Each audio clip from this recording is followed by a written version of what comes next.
বারজাকের জীবন কতটা ভয়ঙ্কর হবে এবং মৃত্যুর পর প্রথম রাতেই কি ঘটে তা আমাদের জন্য এক বিরাট চিন্তার বিষয়। বারজাক হল মানুষের মৃত্যুর পর থেকে কিয়ামত বা পুনরুত্থান পর্যন্ত সময়ের এক মধ্যবর্তী জগৎ। এই জগৎটি নেককার ও বিশ্বাসীদের জন্য অত্যন্ত শান্তির ও আরামদায়ক হবে, কিন্তু যারা পাপী এবং অবিশ্বাসী তাদের জন্য এটি হবে সীমাহীন ভয়ঙ্কর, কঠিন শাস্তি এবং অন্ধকারে ঘেরা এক পরিবেশ। ইসলামী বিশ্বাস অনুযায়ী মানুষের জীবনে 5টি জগৎ রয়েছে। প্রথমটি হল আত্মার জগৎ বা আলামে আরোয়া, দ্বিতীয়টি মাতৃগর্ভ, তৃতীয়টি আমাদের বর্তমান বস্তু জগৎ বা দুনিয়া, চতুর্থটি হল আলামে বারজাখ বা মৃত্যুর পর থেকে আখেরাতের পূর্ব মুহূর্ত পর্যন্ত কবর জগৎ, এবং পঞ্চমটি হল আখেরাতের অনন্তকালের জগৎ। মৃত্যুর মাধ্যমে আত্মার শেষ হয় না, বরং আত্মা কেবল দেহ ত্যাগ করে বারজাখ জগতে স্থানান্তরিত হয়। মৃতদেহকে মাটির যে গর্তে রাখা হয় তাকেই সাধারণত কবর বলা হয়। তবে কবর বলতে শুধু মাটির গর্তই নয়, বরং মৃত্যুর পর মানুষের দেহ বা তার অংশবিশেষ যেখানেই থাকুক না কেন সেটাই তার জন্য কবর বা বারজাক জগৎ হিসেবে গণ্য হয়।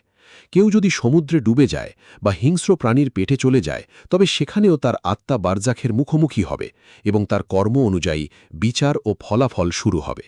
মহান আল্লাহ এই জগৎটিকে আমাদের চোখের আড়ালে রেখেছেন, যাতে মানুষের ঈমান বিল গায়েব বা অদৃশ্যের প্রতি বিশ্বাস বজায় থাকে।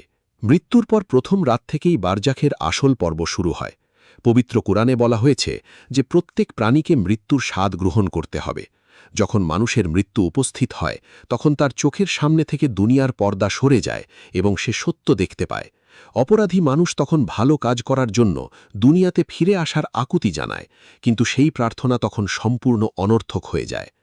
মৃত ব্যক্তিকে দাফন করার পর থেকেই সকাল সন্ধ্যায় তার চূড়ান্ত ঠিকানা তাকে দেখানো হতে থাকে। যদি সে জান্নাতি হয় তাহলে জান্নাতের মনোরম দৃশ্য, এবং যদি সে জাহান্নামী হয় তাহলে জাহান্নামের ভয়াবহ রূপ তাকে দেখানো হয়। রাসূলুল্লাহ সাল্লাল্লাহু আলাইহি ওয়াসাল্লামের বাণী থেকে জানা যায়, যখন কোনো ঈমানদার বান্দা দুনিয়া থেকে বিদায় নেন, তখন আকাশ থেকে উজ্জ্বল চেহারার ফেরেশতারা জান্নাতের কাফন ও সুগন্ধি নিয়ে আসেন। মৃত্যুর ফেরেশতা এসে অত্যন্ত মৃদুভাবে তার আত্মাকে বের করে নেন, যেমন পানির পাত্র থেকে পানির ফোঁটা গড়িয়ে পড়ে। এই পবিত্র আত্মাকে নিয়ে ফেরেশতারা যখন প্রথম আসমানে যান, তখন আকাশের দরজা খুলে দেওয়া হয় এবং অত্যন্ত সম্মানের সাথে সপ্তম আসমান পর্যন্ত নিয়ে যাওয়া হয়। মহান আল্লাহ তখন আদেশ করেন এই বান্দার আমলনামা ইল্লিজিনে লিখে রাখতে এবং তার আত্মাকে পুনরায় দুনিয়াতে তার দেহের কাছে ফিরিয়ে দিতে। দেহে আত্মা ফিরে আসার পর কবরে দুজন ফেরেশতা আসেন, যাদের নাম মুনকার ও নাকির। তারা মৃত ব্যক্তিকে 3টি প্রশ্ন করেন। প্রথম প্রশ্ন, তোমার প্রভু কে? দ্বিতীয় প্রশ্ন, তোমার দিন বা ধর্ম কি? এবং তৃতীয় প্রশ্ন, এই ব্যক্তি কে যাকে তোমাদের কাছে পাঠানো হয়েছিল? ঈমানদার ব্যক্তি অত্যন্ত সাহসের সাথে উত্তর দেয় যে আমার প্রভু আল্লাহ, আমার ধর্ম ইসলাম, এবং যাকে পাঠানো হয়েছিল তিনি আল্লাহর রাসূল মুহাম্মদ সাল্লাল্লাহু আলাইহি ওয়াসাল্লাম। তখন আকাশ থেকে ঘোষণা আসে যে আমার বান্দা সত্য বলেছে। তার জন্য জান্নাতের বিছানা বিছিয়ে দেওয়া হয় এবং কবর থেকে জান্নাতের একটি দরজা খুলে দেওয়া হয়, যেখান থেকে জান্নাতের সুঘ্রাণ ও আরামদায়ক বাতাস আসতে থাকে, এবং তার কবর যতদূর চোখ যায় ততদূর প্রশস্ত হয়ে যায়।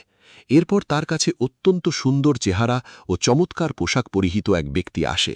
মৃত ব্যক্তি তাকে জিজ্ঞেস করলে সে পরিচয় দেয় যে সে অন্য কেউ নয়, বরং বান্দার দুনিয়ার নেক আমল বা সৎ কাজ। এই আনন্দময় পরিবেশে বান্দা তখন আল্লাহর কাছে দ্রুত কিয়ামত কায়েম করার প্রার্থনা করতে থাকে, যাতে সে আসল নেয়ামত ও পরিবারের কাছে ফিরে যেতে পারে। অন্যদিকে যখন কোনো পাপী বা অবিশ্বাসী ব্যক্তি দুনিয়া থেকে বিদায় নেন, তখন তার কাছে অত্যন্ত ভয়াবহ ও কালো চেহারার ফেরেশতারা আগমন করেন। তাদের সাথে থাকে চুল দিয়ে তৈরি অত্যন্ত কষ্টদায়ক ও রুক্ষ কাপড়।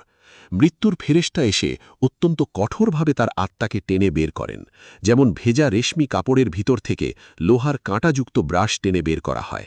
এই পাপিষ্ঠ আত্মাকে নিয়ে যখন ফেরেশতারা উপরে যান, তখন আকাশের দরজা তাদের জন্য বন্ধ করে দেওয়া হয়। আকাশের দরজা তাদের জন্য কখনোই খোলা হয় না। আল্লাহ তখন নির্দেশ দেন তার আমলনামা সিজ্জিনে অর্থাৎ সর্বনিম্ন স্তরে লিখে রাখতে, এবং তার আত্মাকে সজরে পৃথিবীতে নিক্ষেপ করা হয়।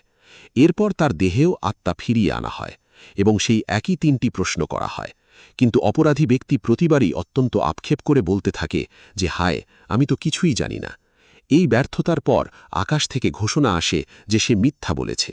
তখন তার নিচে জাহান্নামের আগুনের বিছানা বিছিয়ে দেওয়া হয় এবং তার কবরের সাথে জাহান্নামের একটি দরজা যুক্ত করে দেওয়া হয়, যেখান থেকে জাহান্নামের তীব্র উত্তাপ ও বিষাক্ত বাতাস আসতে থাকে।